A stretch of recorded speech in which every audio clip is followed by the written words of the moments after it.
Mira, básicamente todo el enfoque transpersonal concibe una naturaleza humana, Ujú, biopsicosocial y espiritual. O sea, ujú, esto es lo que la diferencia de las corrientes psicológicas anteriores. ujú, Se habla de totalidad. El ujú, holismo no es más que la totalidad. Somos holones, es decir, partículas que formamos parte y participamos del universo entero. ujú, Entonces, toda la línea del holístico es ir de la fragmentación a la unidad. De alguna manera, por eso es que se subtitula el libro de esa manera, ¿no? Entonces, la ujú. psicología personal atiende los 4 dimensiones de la naturaleza humana y es prima hermana, sino hermana del holismo, Ujú. que de alguna manera lo que pretende es la integración del universo, de los seres humanos, de todas las disciplinas, en fin. El chiste es ir de lo inferior a lo superior, entendiendo lo inferior como la base y sustento de lo superior. Entonces ahí podemos ir desde el átomo hasta el ser humano y la trascendencia, o podemos ir viendo al ser humano como un holón, o sea, una entidad, un ser humano que está compuesto de infinidad de holones, y así es la sociedad, y así el mundo, la comunidad entera, el universo.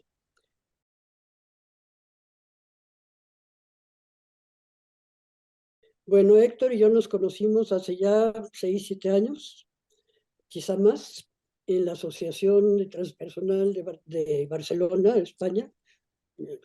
Asociación, no me acuerdo cómo se llama, pero ahí coincidimos. Creo que éramos los únicos dos personajes que no éramos psicólogos clínicos, sino había un filósofo y una educadora. De ahí coincidimos, después, algún día después, Héctor me vino a ver a casa, estuvimos platicando, me hizo unas entrevistas sensacionales y de allí nació una amistad y para mí una admiración muy grande de este hombre, que es un filósofo extraordinario. Los libros salieron al mismo tiempo por coincidencia, ¿sí? Entonces yo le pedí a Héctor que si me hacía el honor de prologarlo, y me dijo que sí, y él me pidió lo mismo a mí, y entonces tenemos a unos gemelos que nacieron al mismo tiempo. Tal cual, esa es lo ha resumido muy bien Ana María. Nosotros tenemos esta amistad por nuestra visión en torno a la psicología y a la filosofía transpersonal. Y aparte creo que hay una característica en los libros que los une. Esto no explica el por qué ambos nos prologamos, pero sí hay algo que les une y es el interés por un cambio de perspectiva, por comunicar una visión distinta de cómo ver la vida y cómo observar las cosas. Eh, en mi libro se trata de hablarle a una hija respecto a la ética, y en el libro de Ana María es que ella habla respecto a su vida en torno a su conocimiento del camino hacia lo transpersonal, en lo transpersonal, desde la óptica de lo transpersonal. Entonces hay una coincidencia, si no temática, al menos sí en cuanto al abordaje de estos dos textos respecto a que es una forma de abordar la vida y que y además hay una filosofía implícita que también coincide. Ciertamente ella me invitó primero, después yo vi de manera muy natural y muy espontánea que ella también hiciera el prólogo, puesto que yo estaba también terminando el libro y ambos de la misma editorial, y que ambos también, desde luego, también otra característica en común es que somos autores de México, y entonces eso también tuvo su importancia para nosotros. La Asociación Transpersonal Iberoamericana fue como la ocasión del encuentro, pero en realidad las coincidencias han sido a partir de nuestros encuentros. Hay algo importante, perdón que interrumpa, que yo he visto entre tu libro y mi libro. El tuyo veo que haces un puente sensacional, no solo entre la lógica y la espiritualidad, sino que el arte de filosofar y el arte de educar coinciden. Y ahí es donde veo yo lo transpersonal y lo holístico, ¿no? Como yo creo que esa fue la mancuerna, pues que son dos disciplinas que se integraron en dos libros distintos que son muy parecidos, ¿no? De alguna manera. Sí, sí, de acuerdo.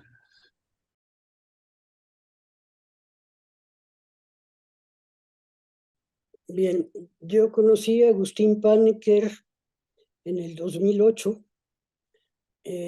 No sé quién me lo recomendó o me recomendó con él. El caso es que vino a México, nos tomamos un café en donde estaba en el hotel y yo le llevé entonces un manuscrito de un libro que acababa yo de escribir, que se llamaba, bueno, que se llama Colisión de Paradigmas, el, la visión de la conciencia transpersonal, ¿no? Lo platicamos.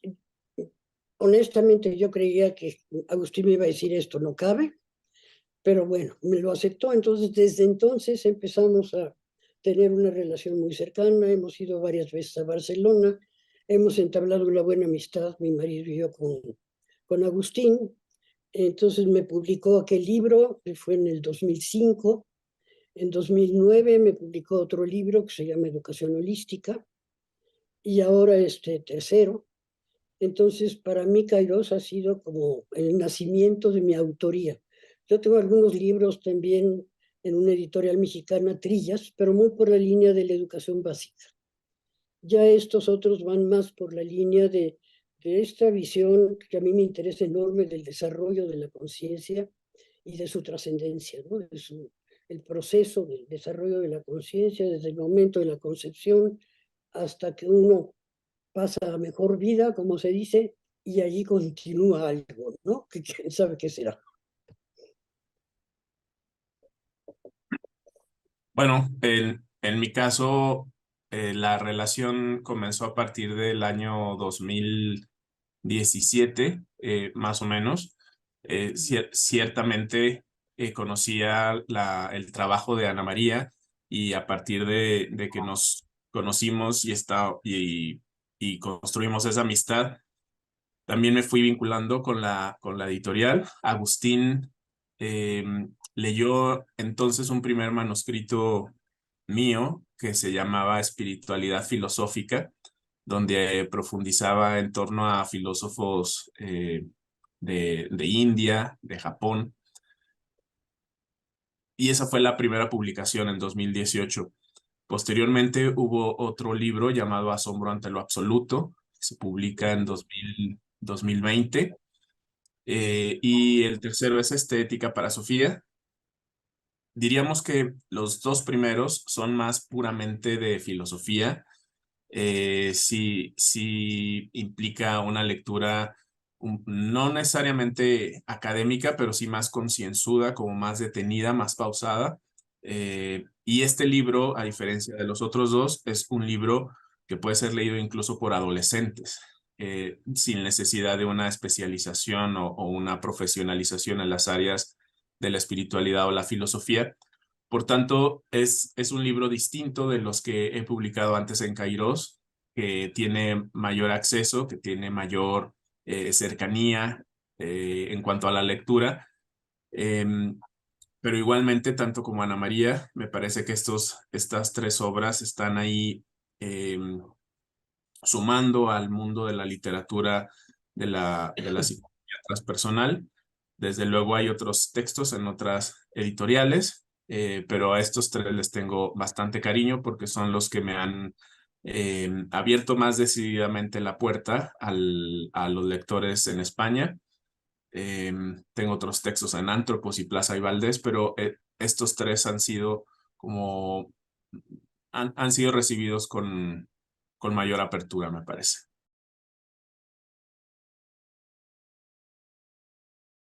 A mis papás no tanto me hablaron de filosofía y es algo que yo añoré en su momento. Yo solía hacer preguntas que eran respondidas como muy rápidamente y no me dejaban satisfecho. De hecho, eso generó que yo incursionara en la filosofía, justamente para tratar de responderme mis propias preguntas. Con Sofía, que es una persona que existe, es mi hija, es real, no es un ser ficticio. ni es el nombre del libro como para que parezca a otros libros previos que aluden a una Sofía en el título. Realmente tengo una hija que se llama Sofía y lo que yo hago no es darle lo que yo no tuve, eso no lo hago, yo no le doy respuestas, más bien lo que yo hago es hacerle preguntas.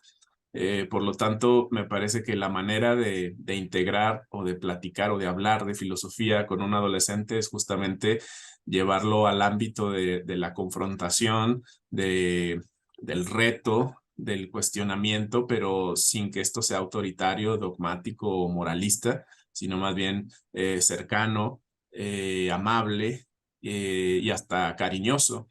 Y me dio gusto descubrirme en ese tipo de literatura, no necesariamente como con tinte académico, pomposo o con tanto laurel y fanfarria, sino más bien como tratando de entablar un diálogo desde sí, desde el amor, ¿no? Desde el amor, pero no desde la distracción o la banalidad, sino desde el amor y desde la admiración hacia las preguntas y hacia las posibles respuestas que se pueden obtener.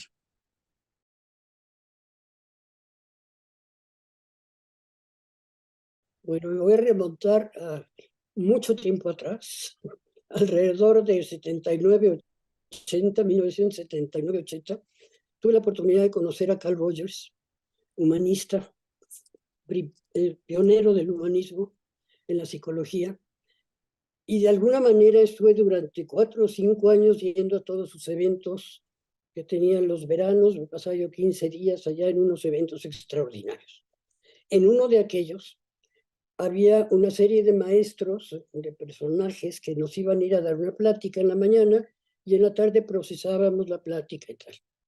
Entre ellos había mucha gente de la psicología, los posters de la Gestalt, Paul Brenner, Brenner creo que se apellidaba, de la medicina holística, en fin, mucha gente. Pero había un personaje que yo no conocía que iba a llegar y que todo el mundo decía, va a llegar Ram Dass, va a venir Ram Dass. Yo decía, bueno, yo de Ram Dass no tenía ni idea quién era, decía, yo vine aquí por Carl y su staff. Y el día que llegó Ram Dass, para mí fue impactante. O sea, desde el momento en que entró al salón, donde éramos 120 personas sentadas en el suelo, en banquitas y tal, se sentó en un gran cojín, nos empezó a ver a los ojos. Cuando me vio a mí a los ojos, algo me pasó. O sea, sentí una cosa extrañísima. Y empezó a hablar de esto que ahora hablamos, ¿no? O que hablo yo ahora, del ser, de la conciencia, de la trascendencia, ¿no? Que yo no tenía idea de aquello. Yo me había quedado en el ser humano biopsicosocial, ¿no? Y resulta que de aquella experiencia fortísima, en donde yo viví una experiencia de estas que no alcanzan las palabras para poderla expresar, salí asustada porque nunca había vivido una cosa así. A la hora que iba yo saliendo, porque ya era de lunchtime, ¿no? Que todo el mundo gritaba lunchtime, estaba Ram Dass parado en la puerta. Y a la hora que yo salgo, me toma de las manos y me dice, don't worry, it's okay. De allí no me fui a comer, me fui a mi cubículo de alumna en la Universidad de San Diego, me acosté en el suelo, daba el sol y me perdí de la 1 de la tarde a las 10 de la noche en una experiencia total de unidad. Regresando a México, bueno, mi marido que fue por mí me decía, no quieres que vayamos a ver a Carl, porque yo le contaba todo lo que había vivido. Haber dicho, ya le pasó algo aquí a esta mujer. Me costó 6 meses poder digerir aquella experiencia y de ahí yo dije, de aquí soy, esto es lo mío, ¿qué es? Empecé a buscar y me encontré con el libro de Wilber, Conciencia sin Fronteras, y ahí empezó mi camino. Estoy hablando de los 80s, 85. Llegué a la universidad y le dije al director de desarrollo humano que quería yo meter en la maestría y en el doctorado una materia sobre transpersonal. Y me dijo, de acuerdo, sí, nada más tráeme alguna cosa. Le llevé a la semana una bola de material para trabajar, un diplomado, una maestría, un doctorado, y empecé dando una clase en la maestría. Y esto me llevó, bueno, nos llevó allí en la universidad abrir después toda un área de transpersonal en la maestría en desarrollo humano.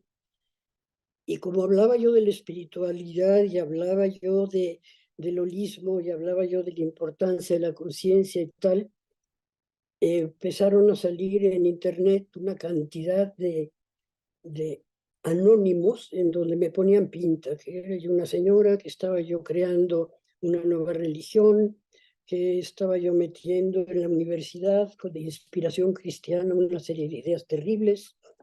Me fui a ver al rector, le dije, oye, me está pasando esto, yo quito lo transpersonal de la universidad y lo sigo por fuera. Y me dijo, no te apures, de mí dicen peores cosas. Y entonces ya pudimos trabajar durante los últimos 8 años que estuve en la dirección trabajando mucho por esta línea. Ahora, de aquella experiencia de Ramdas, yo empecé a escribir. Escribo siempre para mí, nunca escribo como para otra gente, ¿sí? Quería yo entender aquello que escribía, y de ahí salió el libro de colisiones, ¿no? Y de allí salió el libro de educación, y ahí salió este otro libro, que un poco por la línea de lo que comenta Héctor, no fue ya un libro de carácter académico, sino una combinación de conocimientos, pero una barbaridad de experiencia personal. Yo comento un poco a mis hijos, a mi familia, este libro es una especie de medio de striptease de lo que creo ser en este momento, de lo que valoro, en fin, ¿no? Por ahí va un poco mi idea. Ahora, ¿qué es la conciencia? Pues todo el mundo, desde que el mundo es mundo, yo creo, se ha preguntado por eso. Ha habido cantidad de disciplinas, cantidad de volúmenes que hablan de la conciencia, que nunca te podríamos terminar. Y todavía no se puede definir porque es indefinible. ¿Sí? Desde el punto de vista transpersonal y holístico, la conciencia es como esta, ¿qué diría yo? Partícula, de hecho la mecánica cuántica ya habla de la partícula de Dios, esta partícula que se imprime en el momento de la concepción. Mi abuelo decía una cosa muy bella, decía, es la chispa del amor divino que se imprime en la conciencia en espera de ser desarrollado. Y nuestro proceso de desarrollo va siendo un proceso en espiral, partiendo de lo inferior dentro del vientre materno, inferior no hablando de esto como algo peyorativo, ¿no? Sino el inicio de un proceso de una persona que va yendo en un movimiento en espiral, trascendiendo fronteras desde la indiferenciación, al no saber quién soy cuando nazco, a ir cobrando conciencia de ti mismo durante la infancia, la mente, luego después entras con el mundo de lo social, con conciencia, después en lo transpersonal que te lleva a revisar la espiritualidad, a vivir la espiritualidad y al despertar a la totalidad, ¿no? En pocas palabras, es lo importante de no ser una cosa lineal, que dices, bueno, nací de esta manera y voy como flechita hacia allá arriba, ¿no? La espiral nos va dando este momento de descenso y ascenso, descenso y ascenso. En los momentos descendentes es cuando, momentos de crisis, en momentos de cambio, momentos de que estoy lista para subir a otro nivel o que creo que no estoy y me quedo atorada por allí, ¿no? Entonces, en ese proceso, estos momentos de crisis, una de dos, o nos llevan al siguiente paso, o nos quedamos allí, o en casos extremos, hay gente que involuciona y son todas las disfunciones mentales, ¿no? Entonces, todo ser humano tiene esa tendencia natural de ir de lo inferior a lo superior, de lo humano a lo trascendente, al despertar a la conciencia de unidad o la conciencia de totalidad, que sería el holismo.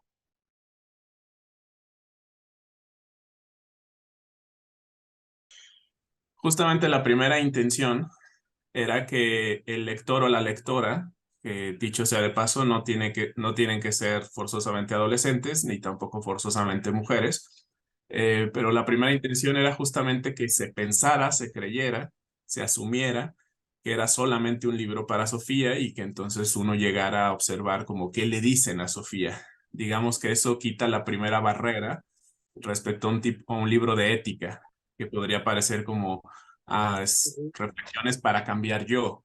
Ahí más bien es como veamos qué le dicen a Sofía. Pero la intención es que quizá en el segundo, tercero, quizá cuarto capítulo máximo, Sofía se desvanezca en realidad y entonces el lector o la lectora se vuelva Sofía. Por tanto, es un libro para muchas Sofías y Sofíos, si acaso habría que decirlo así, porque finalmente eh, hay una voz que va hablando en el libro, que ni siquiera es la del autor.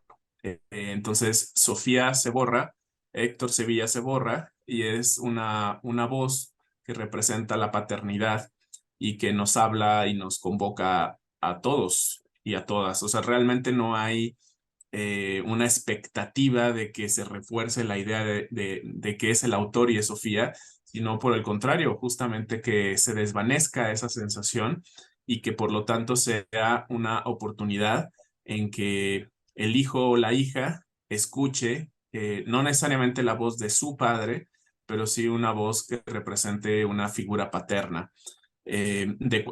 Evidentemente, eso supuso bastante responsabilidad y cuidado a la hora de escribir este texto. Tampoco es que intento ser el representante de todos los padres, pero sí que finalmente hay esa experiencia. También han manifestado algunas personas que han leído el libro como que termina sintiéndose como una voz que va acompañando y que va proponiendo reflexiones y puntos de partida para que la persona concluya algo respecto a su vida. Cuidé el que el libro no fuera prescriptivo, que no fuera normativo, que no fuera como un conjunto de reglas. En ningún momento se dice debes hacer esto o esto está mal. Son más bien cuestiones que deberían conducir al lector a sus propias conclusiones. Y en ese sentido es que es un libro de ética, que propone el ejercicio ético y no un libro de moral, que justamente esa sería la diferencia, ¿no? De que si fuera un libro de moral, estaría diciendo qué hacer. Si es un libro de ética, invito a pensar sobre lo que se debe hacer, ¿no? Y es entonces un pensamiento que le corresponde al lector. De hecho, una de las motivaciones para escribirlo fue que durante la pandemia, en alguna ocasión yo percibí, eh, quizá en algún momento más de desesperación, esta experiencia de que en algún momento moriré, tal como todos, pero cuando esa experiencia se vive en carne propia como la conciencia inevitable de la muerte, cercana o lejana, pero finalmente de la desaparición de este plano. Y percibí, me di cuenta que había muchas cosas que quería decir a mi hija y no le había dicho. Por tanto, comencé a realizar las cartas como una manera, no de una herencia, sino más bien como un legado, como un pasar la estafeta de esto pensé, ahora piénsalo tú. Y justo eso es para mí la motivación para escribir. Para mí es una toma de conciencia y anotar lo que uno está pensando, reflexionando para que no sea perdido en el abismo de la desaparición de todo lo que ya no es. Eh, Coincido con Ana María en cuanto que la conciencia lleva procesos de espiral. Para mí escribir, por tanto, es justo ver en qué parte de la espiral estoy en ese momento y después al leerlo, compararlo y poder ver si ahora en esa espiral estoy en algún sitio concreto y, y, y haciendo un poco de relación entre esos dos libros. Para mí esa espiral de la conciencia aterriza en una ética, como tratando de que sea también pragmático hacia el lado de lo que corresponde hacer. Entonces, esa fue la relación de, del libro respecto a Sofía y de hecho ella participó, también hay que decirlo, porque en el momento en que yo le daba las cartas, ella me decía si les entendía o no. Y por ejemplo, cuando había un pasaje que ella decía, esto yo no entendí muy bien a qué te refieres o yo no conozco a tal personaje, entonces hablaba del personaje un poco más o trataba de hacer más accesible esa parte para que pudiese ser entendido por otras personas de su edad.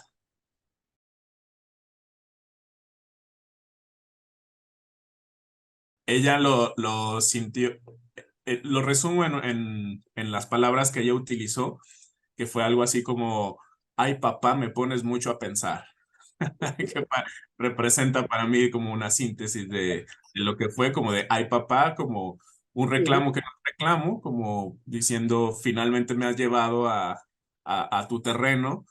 eh, pero al mismo tiempo, detrás de esa palabra, esperando no exagerar de optimismo, me parece que hay también como cierta gratitud respecto a eso que ella recibió.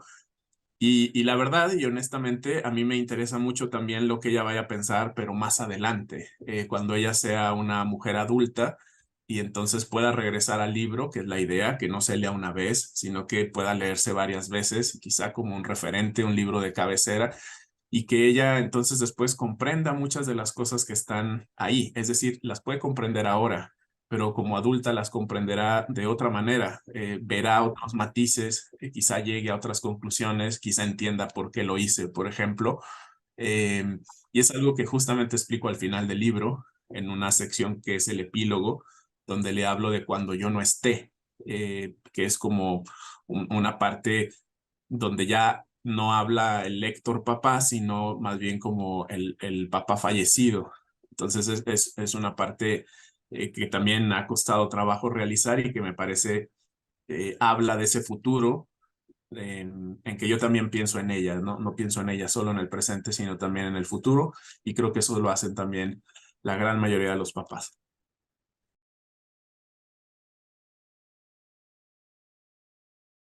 Yo creo que la principal enseñanza que obtuve de este fue un descubrir la espiritualidad que había vivido yo en familia, que era una familia católica, tradicional, con una visión de Dios Padre, de iglesia, de prácticas que no me representaban gran cosa, pero que sí iba yo porque era lo que tocaba, ¿no? Tenía yo que ser una niña buena y una mujer buena, en fin. Eh, bueno, yo viví una experiencia muy fuerte porque a los 16 años de casada tenía yo 6 hijos, murió mi marido, me quedé con 6 criaturas, ¿no? Y mi primera reacción fue pelearme con Dios. ¿Por qué me hiciste esto? Yo no me atrevo a hacer esto si soy tu hija, no me atrevo a hacer esto a uno de mis hijos. Fue terrible. Después, en la reconciliación fue cuando descubro otro camino hacia lo espiritual. Digo, yo te puedo decir que mi vida fue una búsqueda por diferentes tradiciones espirituales. Estuve conociendo los sufis, estuve con Tony Karam en toda la cuestión del budismo zen, me metí mucho a aquello y luego lo transpersonal me llevó a comprender lo que es la espiritualidad. Y al comprender la espiritualidad empezaron mis cuestionamientos. Y de ahí surge un poco el libro. O sea, un poco me pasó también como a Héctor. Durante la pandemia, 2 años encerrada en casa, de soledad acompañada con mi marido, pero una soledad conmigo misma, que ese silencio interior me llevó a empezar a cuestionarme cosas que me he cuestionado siempre y que había tratado de resolver a través de la academia, de los conocimientos, ¿sí? O sea, voy a buscar a todos los autores que pueda y leer de filosofía, antropología, lo que sea, para tratar de decir qué es la espiritualidad, qué es la conciencia y hacia dónde voy. Esa, ese silencio de 2 años, esa soledad conmigo de 2 años, empecé a escribir mis cuestionamientos y ahí viene un poquito el libro. Mi primera pregunta, y esa todavía está presente, es cuál es la fuente de energía de la que nace la materia. ¿Fue el Big Bang el principio del universo o hay algo que está más allá del Big Bang? Y de allí empecé a escribir, a buscar el libro de aquí, mi amigo, y los libros que he leído de Héctor, El asombro ante lo absoluto. Dije, eso es, ¿no?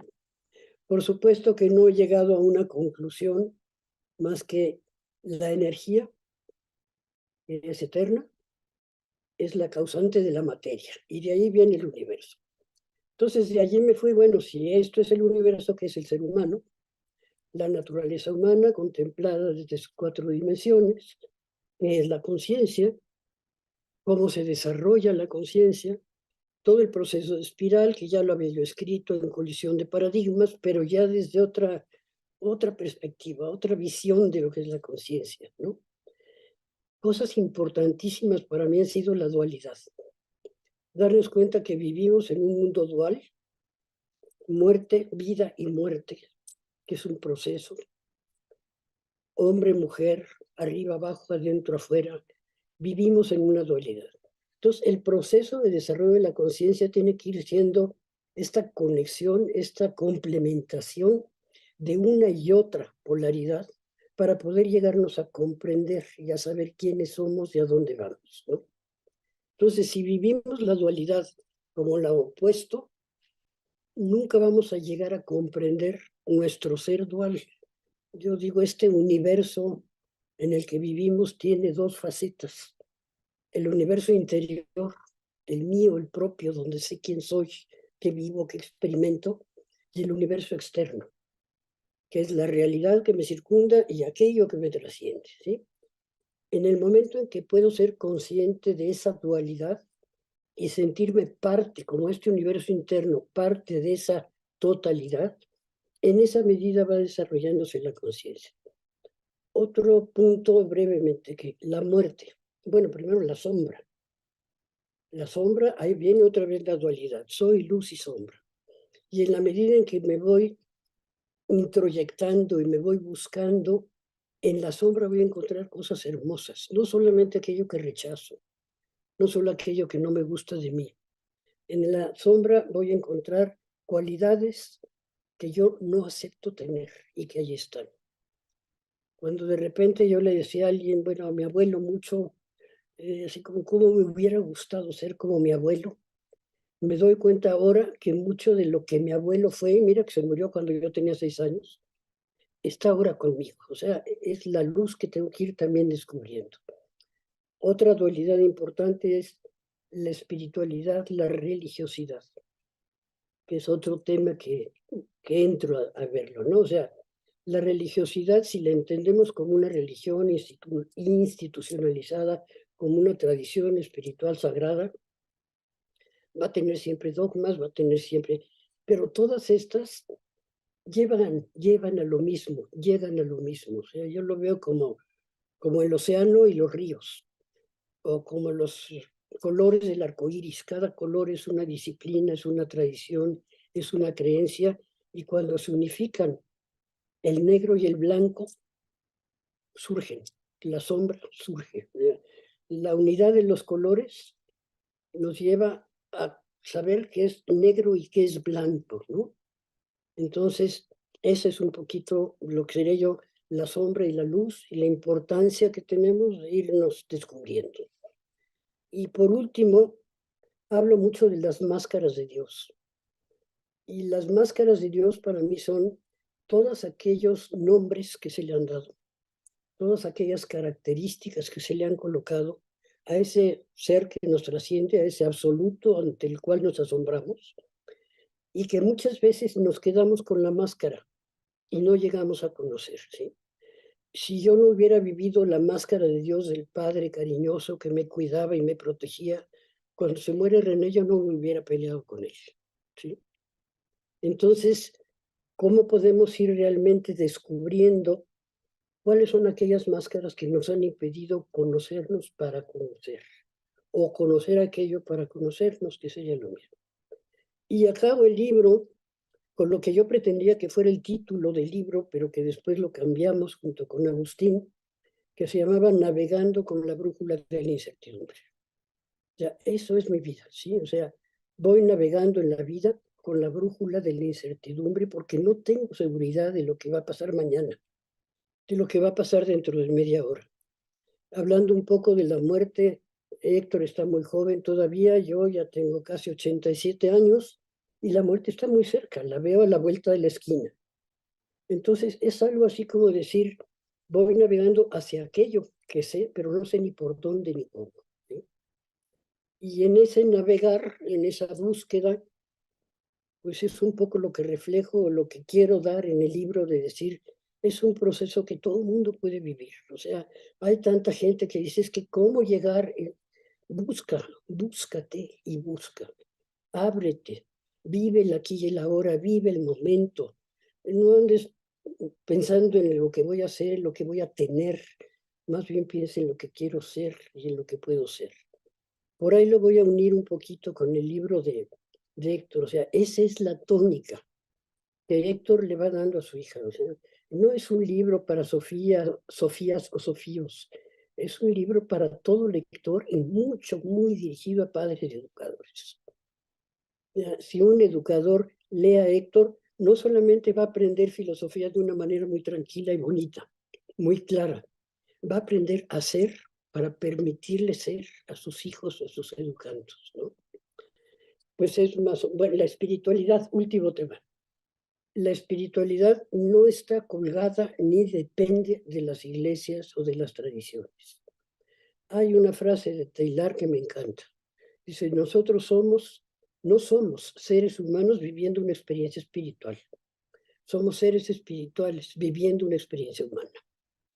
Cuando lleguemos a comprender eso, decimos, mi camino hacia dónde va, hacia aquello que tiende naturalmente mi espíritu, mi ser, mi conciencia. Termino.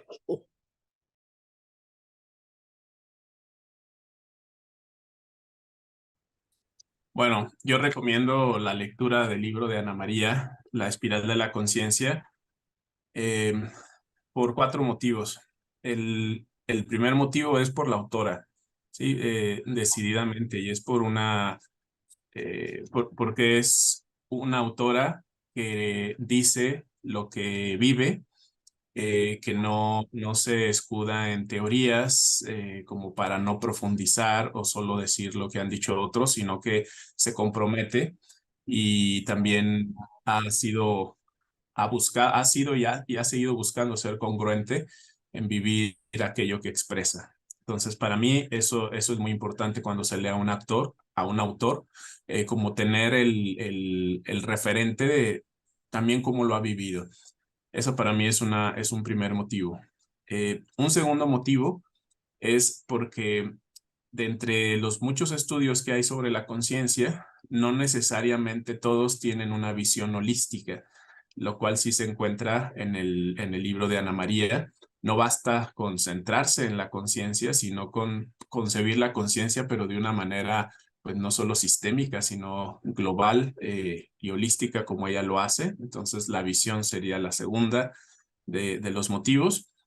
Una tercera, porque plantea una espiritualidad donde no está la solución ya dada de por sí, sino que hay que construirla. Justamente el término de la brújula a la que se alude en el texto, que es algo que hay que ir definiendo paso a paso, no es una brújula terminada que nos salve de la incertidumbre, sino que la incertidumbre es ineludible. Y eso para mí es bastante importante en un libro que no dé recetas como para ser feliz, sino más bien que, que haga evidente la realidad de incertidumbre en la cual estamos inmiscuidos. Entonces, este libro no ofrece recetas ni panaceas, pero sí ofrece un punto de partida como toma de conciencia de la necesidad de construir y de ir viendo constantemente esa brújula que finalmente es interior y exterior, ¿no? Que es como un fractal a final de cuentas. Y un cuarto motivo, aunque ahora mismo ya se me ocurrió un quinto, pero voy con el cuarto, y es que hay una denuncia muy interesante hacia lo que Ana María alude como hedonismo espiritual. Esto es los ritualismos, los fanatismos, los dogmatismos que de pronto incursionan en lo que se le llama espiritualidad y hacen que deje de ser espiritualidad para ser un simple convencionalismo. Entonces, esa denuncia que se hace en el libro me parece importante.